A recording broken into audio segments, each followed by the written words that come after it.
Okay, so good afternoon mga boss. Meron tayong another installation ng PIE to style mga boss na horn dito sa ating Suzuki minivan mga boss. Ito yung minivan ni Bossing. Kakakuha lang.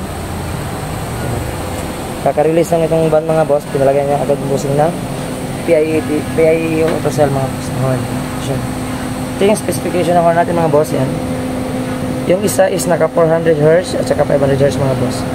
So yung quality ng sound nito mga boss is napaka talas ng mga boss, sound quality niya. So i-testing natin yung sound quality mga boss. So yung mga boss, yung setup ng horn nito mga boss is yan, ito sa front yung isa, and then yung isa mga boss is andun sa kabila.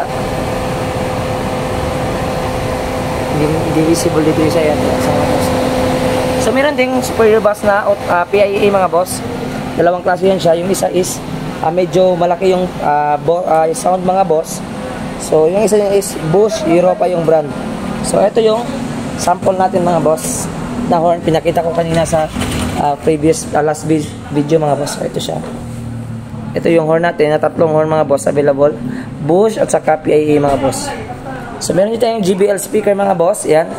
Subwoofer at saka ibang product mga boss. So, free to visit siya mga boss. Andres Auto Accessories. Yan. Pagadian branch ito mga boss, located at Shell Station. Ito yung Shell mga boss. This is Shell Station mga boss. Ito yung landmark namin.